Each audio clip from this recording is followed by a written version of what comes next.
오늘은 시편 15편 말씀입니다.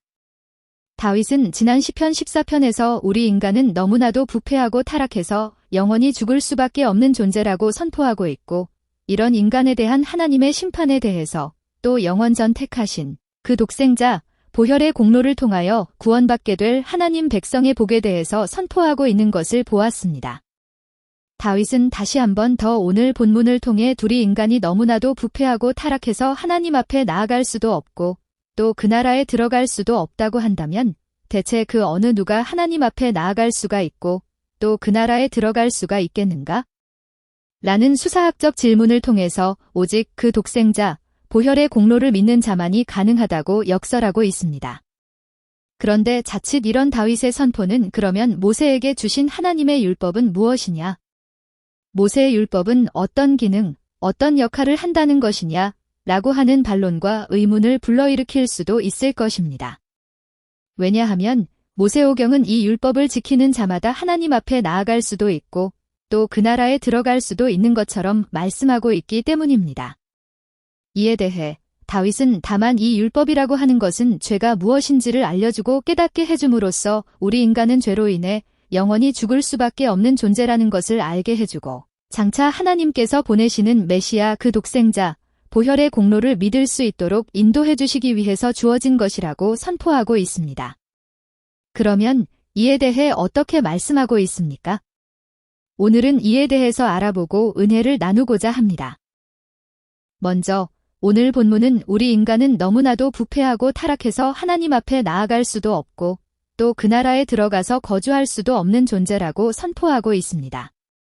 오늘 본문 시편 15편 1절에 여호와여 주의 장막에 유할 자 누구오며 주의 성산에 거할 자 누구오니이까 하고 말씀하고 있습니다. 여호와여 주의 장막에 유할 자 누구오며 주의 성산에 거할 자 누구오니이까? 지금 이 문장은 마치 다윗이 하나님께 나아가서 묻고 있는 질문의 형태를 띠고 있습니다.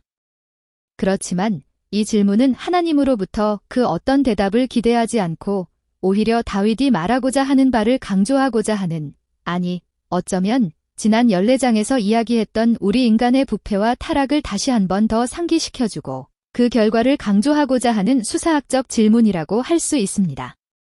곧 우리 인간은 너무나도 부패하고 타락해서 영원히 죽을 수밖에 없는, 다시 이야기하면 그 어느 한 사람도 하나님 앞에 나아갈 수도 없고 그 앞에 설 수도 없고 또 그 나라에 들어가서 거주할 수도 없는 존재라는 것입니다. 여호와여 주의 장막에 유할 자 누구오며 주의 성산에 거할 자 누구오니이까?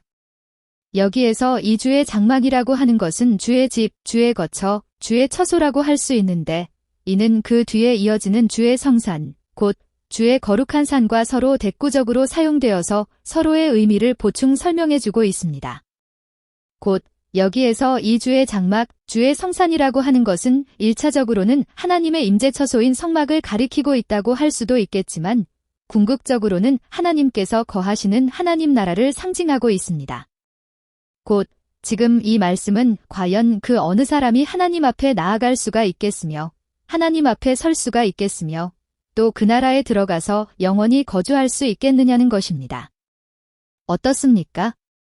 만약 이런 질문들에 대해서 그 어느 누가 대답한다고 한다면 과연 무엇이라고 대답할 수 있겠습니까? 아마도 그 대답은 우리 인간은 너무나도 부패하고 타락해서 어느 사람도 하나님 앞에 나아갈 수도 없고 설 수도 없으며 또 그 나라에 들어가서 거주할 수도 없습니다. 라고 대답할 것입니다. 곧 다윗은 이런 수사학적 질문을 통해서 우리 인간은 너무나도 부패하고 타락해서 어느 사람도 하나님 앞에 나아갈 수도 없고 설 수도 없으며 또 그 나라에 들어가서 거주할 수도 없다는 것을 선포하고 있고 강조하고 있습니다. 왜 그렇습니까?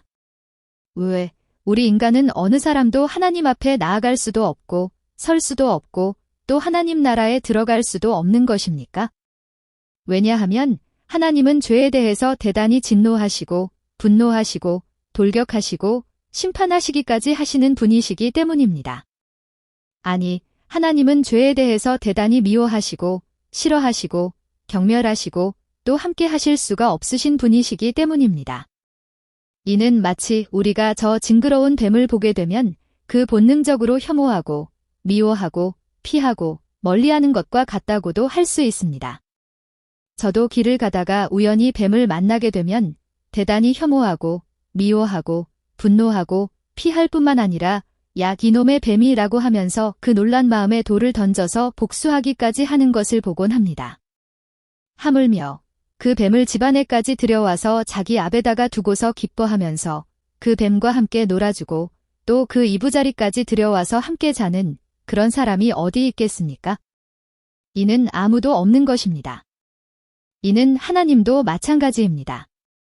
하나님도 우리 죄인을 만나시게 되면 본성적으로 대단히 진노하시고 분노하시고 혐오하시고 미워하시고 함께 하실 수가 없으신 분이십니다. 아니, 그 본성적으로 분노하시고 진노하시고 돌격하시고 심판하시기까지 하시는 분이십니다. 예를 들면 출애굽기 4장에 십보라의 피 남편 이야기가 나오고 있는 것을 볼 수 있습니다. 그 이야기는 얼핏 우리가 이해하기에 대단히 당혹감을 주는 그런 내용인 것을 보게 됩니다. 그렇지 않습니까? 이때 모세는 하나님으로부터 명령을 부여받고서 저 애굽 바로왕에게 나아가고 있던 상황이었습니다. 그런데 하나님께서는 길 곁에 있는 숙소에서 모세를 만나자 뜬금없이 모세를 죽이시려고 돌격하셨습니다. 이에 그 아내였던 십보라가 너무나도 놀라서 황급하게 그 아들의 양피를 베어서 그 모세의 발 앞에다가 던지자 하나님께서는 그 피를 보시고서 죽이시려는 것을 멈추셨노라고 기록하고 있습니다. 출애굽기 4장 25절부터 26절에 당신은 참으로 내게 피 남편이로다 하니 그때의 십보라가 피 남편이라 함은 할례를 인함이었더라 하고 말씀하고 있습니다.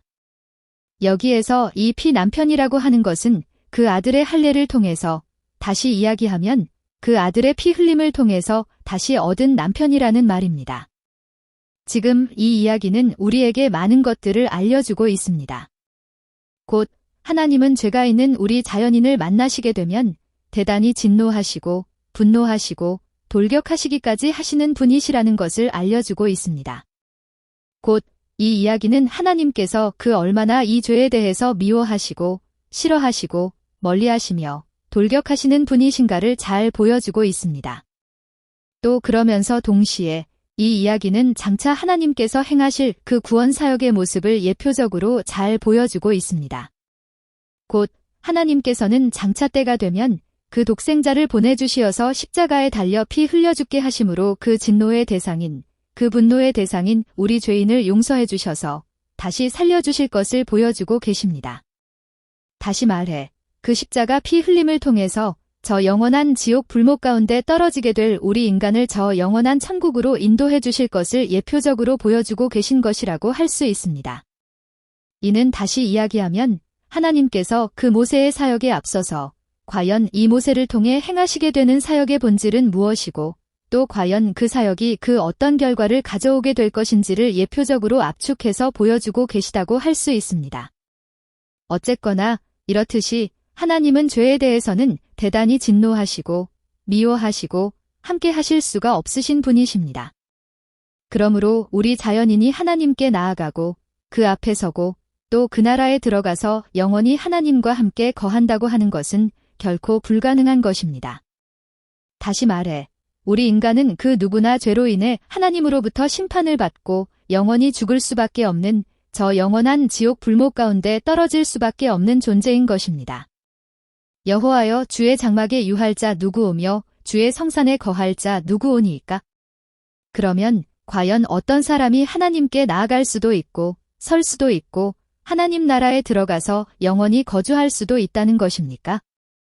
다시 말해 오늘 본문이 수사학적 질문에 대한 또 하나의 대답이 있다면 그것은 지난 시편 14편에서도 이야기했듯이 이런 인간을 구원해 주시기 위해서 저 하나님 나라로부터 오시는 그 메시아를 받아들이고 믿는 자만이 가능하게 될 것입니다. 아니, 하나님께서는 이런 인간을 구원하시기 위하여 그 독생자를 보내어 주실 것을 이미 영원 전부터 계획하셨었다는 것입니다. 그 구원 계획은 성경을 통해서도 그 얼마든지 확인해 볼 수 있다는 것입니다. 예를 들면 창세기 3장 15절에 그 메시아가 여자의 후손으로 오실 것을 말씀하고 계시고 또 창세기 12장에서는 그 메시아가 아브라함의 후손으로 오실 것을 말씀하고 계시고 또 그 메시아의 구원 사역의 모형으로 이스라엘 백성들이 저 이방 땅에 들어가서 400여 년 동안 종노릇하다가 해방되실 것을 말씀하고 계시고, 아니, 때가 이르자 그 말씀하신 대로 모세를 통해 해방시키시는 것을 볼 수 있다는 것이고, 또 그 구약 제사를 그 메시아 피 흘림 사역의 모형으로 주셨다는 것이고, 아니, 하나님께서는 다윗 자신에게도 나타나셔서 그 메사야가 다윗 자신의 후손으로 오시리라고 말씀하셨었다는 것입니다. 그러니 하나님께 나아가고 그 앞에 서고 그 나라에 들어가서 영원히 거주하기 위해서는 그 메시아를 받아들이고 믿어야만 한다는 것입니다. 아니, 그 죄로부터 용서함을 받고 하나님의 백성, 하나님의 자녀가 되어 그 나라에 들어가서 영원토록 살아가기 위해서는 그 메시아 보혈의 공로를 믿어야만 한다는 것입니다. 두 번째로 오늘 본문은 율법은 무엇인가? 곧 율법의 기능과 역할은 무엇인가에 대해서 말씀하고 있습니다. 왜냐하면 많은 사람들은 자칫 그러면 모세에게 주신 하나님의 율법은 과연 어떤 기능과 역할을 한다는 것이냐 하고 따져 물을 수가 있기 때문입니다. 그래서 다윗은 왜 하나님께서 모세 율법을 주셨는가에 대해서 다음과 같이 대답하고 있습니다. 오늘 본문 시편 15편 2절부터 5절에 정직하게 행하며 공의를 일삼으며 그 마음에 진실을 말하며 그 혀로 참소치 아니하고 그 벗에게 행악지 아니하며 그 이웃을 회방치 아니하며 그 눈은 망령된 자를 멸시하며 여호와를 두려워하는 자를 존대하며 그 마음에 서원한 것은 해로울지라도 변치 아니하며 별리로 대금치 아니하며 뇌물을 받고 무죄한 자를 해치 아니하는 자니 이런 일을 행하는 자는 영영이 요동치 아니하리이다 하고 말씀하고 있습니다. 정직하게 행하며 여기에서 이 정직하게라고 하는 단어는 온전한, 관전한, 완벽한, 흠이 없는 이라는 뜻입니다. 그래서 여기에서 이 정직하게 행한다라고 하는 것은 온전하게, 완전하게, 완벽하게, 그 어떠한 흠도 없이 행하는 것을 말합니다. 이를 다시 이야기한다면 하나님 말씀으로부터 조금도 벗어남이 없이 그 말씀대로 100% 순종하면서 살아가는 것을 말합니다. 그렇지만 이렇게 살아가는 것은 결코 쉬운 일이 아니겠지요. 공의를 일삼으며 여기에서 이 공의라고 하는 단어는 돌바름, 의라고 하는 뜻으로 공의를 일삼는다라고 하는 것은 하나님을 내 생명과 내 목숨을 다하여 사랑하고 또 내 이웃을 내 몸처럼 사랑하면서 살아가는 것이라고도 할 수 있습니다. 이렇게 살아가는 것도 결코 쉬운 일이 아니겠지요. 그 마음에 진실을 말하며 지금 이 말씀은 그 마음속으로조차도 죄를 범하지 말아야 할 것을 말씀하고 있습니다. 다시 이야기하면 그 마음속으로조차도 그 어떤 다툼이나 탐욕이나 교만이나 음란한 생각 등을 품어서는 안 된다는 것입니다. 또 그 마음속으로조차도 다른 사람을 미워하거나 시기하거나 질투해서도 아니 된다는 것입니다. 또 오리를 가자고 하면 이 기쁜 마음으로 심리를 동행하고 또 겉옷을 벗어달라고 하면 그 속옷까지도 기쁜 마음으로 벗어주는 것이라고 할 수 있습니다. 지금 이 말씀도 우리가 실행하기에는 거의 불가능해 보입니다. 그 혀로 참소치 아니하고 그 혀로 다른 사람을 헐뜯지 아니하는 것입니다. 그 혀로 다른 사람을 모함하거나 중상모략하지 아니하는 것입니다. 그 혀로 다른 사람에 대해서 욕을 하거나 악하게 이야기하지 않는 것입니다. 그 벗에게 행악지 아니하며 그 어떤 벗이나 동료나 혹은 다른 사람에게 악하게 악을 행하지 않는 것입니다. 곧 그 어떤 사람에게 그 어떤 해나 그 어떤 피해도 주지 아니하는 것입니다. 아니, 그 어떤 사람을 불쾌하게 하거나 마음을 아프게 행하지 않는 것입니다.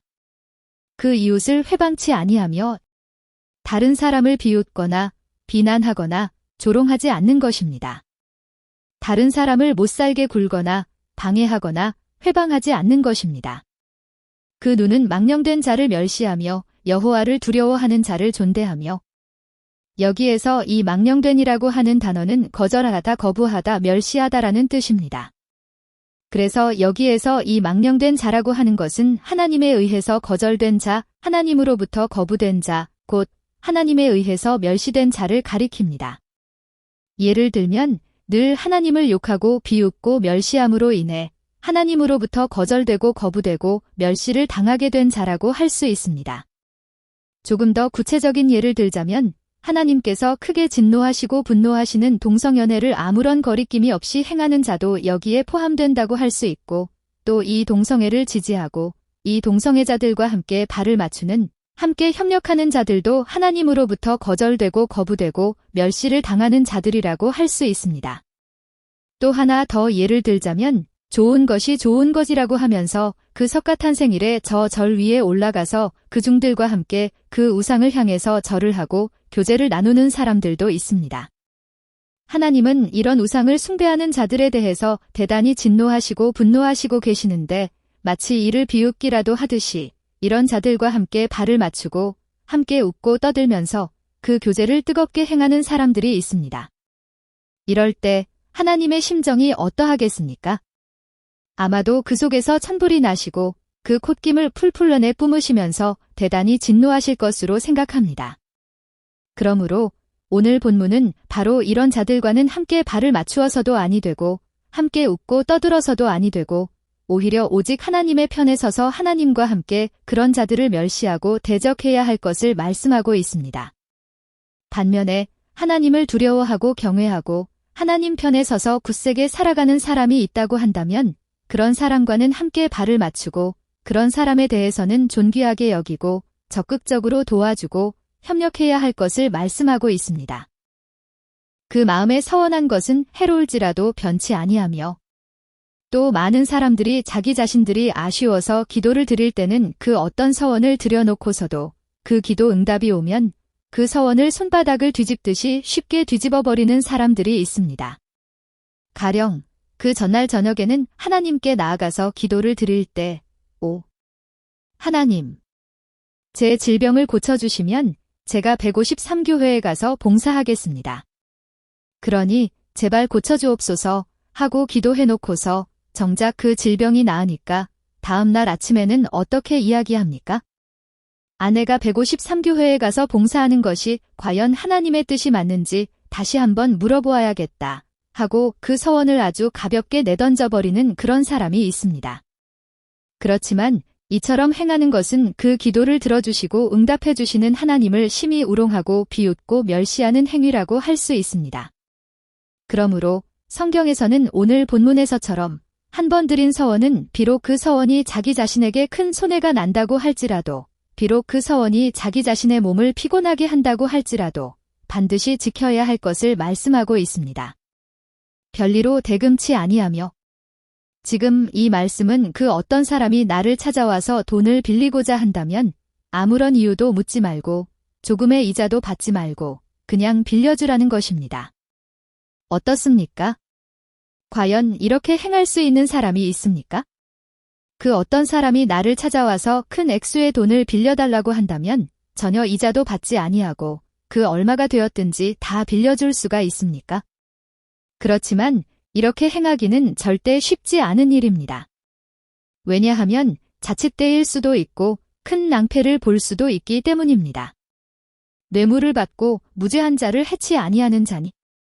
옛날에는 관리들이 재판할 때 뇌물을 받고서 부자의 편을 들어서 죄가 없는 자들에게 죄를 뒤집어 씌우기도 하고 약한 자의 돈을 빼앗기도 했던 것을 볼 수 있습니다. 물론 오늘날에도 뇌물이나 뒷돈을 받고서 그렇게 행하는 재판관들이 덜어 있는 것을 볼 수 있습니다. 그만큼 이 뇌물을 거절한다고 하는 것은 결코 쉬운 일이 아닙니다.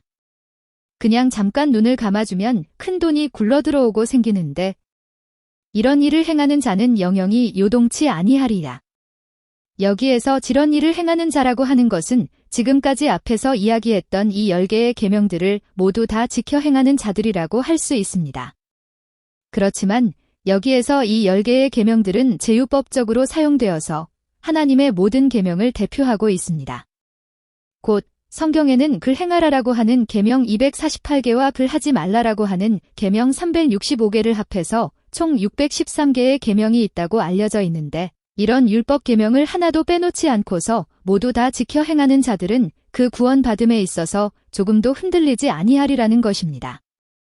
아니, 이런 자들이 하나님께 나아갈 수 있고 그 앞에 설 수 있고 또 그 나라에 들어가서 영원히 거주할 수 있으리라고 하는 것은 너무나도 분명하다는 것입니다. 그렇지만 실제로는 어떻습니까? 과연 이런 말씀들대로 살아갈 수 있는 사람이 있을 수 있을까요? 과연 오늘 본문이 말씀과도 같이 하나님의 말씀에서 조금도 벗어나지 않게 행하고 또 그 마음속으로조차도 죄를 범하지 아니하고 또 오직 내 이웃을 내 몸처럼 아끼고 사랑하면서 또 겉옷을 달라고 하면 그 속옷까지도 벗어주고 또 1억을 빌려달라고 하면 기꺼이 10억까지도 내어주는, 과연 이렇게 행하면서 살아갈 수 있는 사람이 있을까요?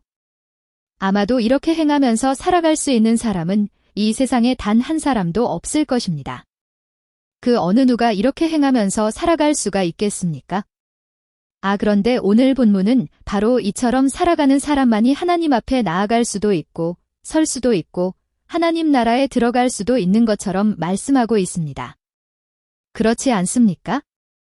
그렇지만 지금 이 말씀들대로 순종하면서 살아갈 수 있는 사람은 이 세상에 아무도 없는 것입니다. 그러므로 지금의 이 말씀을 다시 한번 더 생각해 보면 지금의 이런 말씀은 어찌 보면 우리 인간을 향하여 저주를 선포하고 있다고도 말할 수가 있을 것입니다. 곧 너희는 너무나도 부패하고 타락하여 모두 다 영원히 죽을 수밖에 없는 존재라는 것입니다. 아니, 너희는 누구나 죄로 인해서 하나님 앞에 나아갈 수도 없고 하나님 앞에 설 수도 없는, 아니, 저 천국에 들어갈 수도 없는 존재라는 것입니다. 그러면 그렇다고 한다면 오늘 본문은 왜 이렇게 말씀하고 있는 것입니까? 혹 다윗은 우리네 인생이 이러하다는 것을 잘 몰랐기 때문에 이렇게 말씀하고 있는 것입니까? 그렇지가 않습니다. 그럼 과연 다윗은 오늘 본문을 통해서 무엇을 말씀하고자 하는 것입니까? 그것은 우리 인간은 바로 이처럼 너무나도 부패하고 타락해서 영원히 죽을 수밖에 없는 존재이기 때문에 장차 하나님께서 보내어 주시는 메시아를 받아들이고 믿어야만 한다는 것입니다. 이는 정확하게 한치의 오차도 없이 하나님께서 모세에게 율법을 주신 이유와도 같습니다.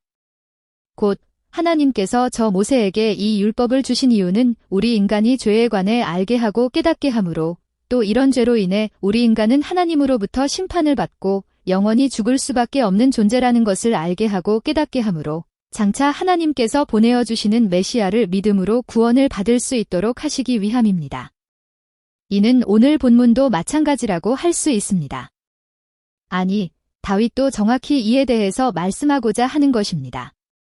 곧 우리 인간은 너무나도 부패하고 타락해서 영원히 죽을 수밖에 없는 존재라는 것이고 그러므로 이런 멸망과 심판에서 벗어나기 위해서는 반드시 장래 하나님께서 보내어 주시는 메시아를 믿어야만 한다는 것입니다. 바로 그런 자만이 모든 죄악으로부터 용서함을 받고 하나님 앞에 나아갈 수 있고 그 앞에 설 수도 있고 또 저 천국에 들어갈 수도 있으리라는 것입니다. 자, 다시 한번 더 정리해 봅시다. 오늘 본문은 하나님께서 모세에게 주신 십계명, 그 율법을 대표해서 주어지고 있습니다. 공교롭게도 오늘 본문은 이를 암시하고 있기라도 하듯이 10개의 계명이 주어지고 있는 것을 확인해 볼 수 있습니다. 그렇다고 한다면 왜 하나님께서는 이 십계명, 이 모세의 율법을 주셨던 것일까요? 그것은 우리네 인간이 너무나도 부패하고 타락해서 죄가 무엇인지도 모르고 또 그 죄로 인해 심판을 받고 영원히 죽게 되었다는 것을 알지도 못하고 깨닫지도 못한 채 살아가고 있기 때문입니다. 곧 이런 죄로 인해 하나님으로부터 영원히 심판을 받고 저 영원한 지옥 볼목 가운데 떨어지게 되었음에도 불구하고 이를 전혀 알지도 못하고 깨닫지도 못한 채 살아가고 있기 때문입니다. 그래서 바울도 다음과 같이 말씀하고 있습니다. 로마서 3장 20절에 그러므로 율법의 행위로 그의 앞에 의롭다 하심을 얻을 육체가 없나니 율법으로는 죄를 깨달음이니라 하고 말씀하고 있고 또 로마서 7장 7절에도 율법으로 말미암지 않고는 내가 죄를 알지 못하였으니 곧 율법이 탐내지 말라 하지 아니하였다면 내가 탐심을 알지 못하였으리라 하고 말씀하고 있습니다. 율법으로는 죄를 깨달음이니라 율법으로 말미암지 않고는 내가 죄를 알지 못하였으니 하나님께서 모세 율법을 주신 이유에 대해서 말씀하고 있습니다. 곧 하나님께서 모세 율법을 주신 이유는 우리 인간이 죄가 무엇인지를 알고 또 깨닫도록 하기 위해서라는 것입니다. 만약 그렇지 아니하고 이 율법이 주어지지 않았었더라고 한다면 우리 인간은 너무나도 부패하고 타락해서 죄가 무엇인지 알지도 못하고 깨닫지도 못했을 것이고, 또 그렇게 되었더라고 한다면 그 죄로 인해 영원히 죽게 되었다는 것도 전혀 알지도 못하고 깨닫지도 못했으리라는 것입니다. 그런데 하나님께서 이를 미리 아시고 이런 율법을 주셨기 때문에 우리는 비로소 탐심과 음란과 교만과 미움과 다툼과 사기와 폭력과 또 하나님을 떠나서 우상을 섬기는 것과 이런 모든 것들이 죄라는 것을 알 수 있게 되었다는 것이고, 또한 이런 죄악들로 인해 우리 인간은 모두 다 하나님으로부터 영원히 심판을 받고 저 영원한 지옥 불목 가운데 떨어지게 되었다는 것도 알 수 있게 되었다는 것입니다. 그러니 어떻게 하라는 것입니까?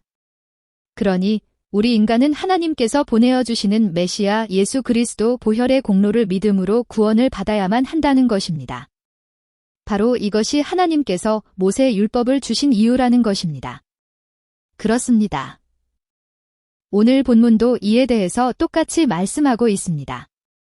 곧 우리 인간은 모두 다 너무나도 부패하고 타락해서 영원히 죽을 수밖에 없는 저 영원한 지옥 불목 가운데 떨어질 수밖에 없는 존재라는 것입니다.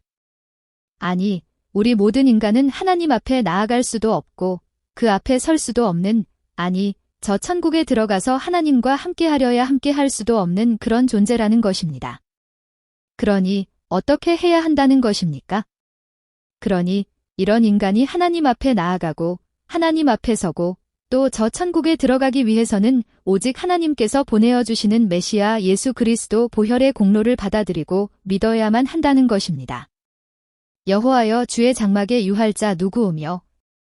하나님, 감사합니다. 고맙습니다. 사랑합니다. 저희는 죄로 인해 하나님 앞에 나아갈 수도 없고 설 수도 없고 함께 할 수도 없는, 아니, 저 천국에 들어갈 수도 없는 영원히 죽을 수밖에 없는 죄인임을 고백합니다. 이런 저희를 구원해 주시기 위해서 그 독생자를 보내어 주시고 십자가에 달려 피 흘려 죽게 하신 것을 감사하옵고 감사를 드립니다. 늘 이 구원을 기뻐하는 자들이 되게 하시고 늘 하나님께 감사하고 찬양하며 살아갈 수 있도록 복 내려주옵소서. 예수님의 이름으로 축복하며 기도합니다. 아멘. 더 알기를 원하시면 구독을 눌러주세요.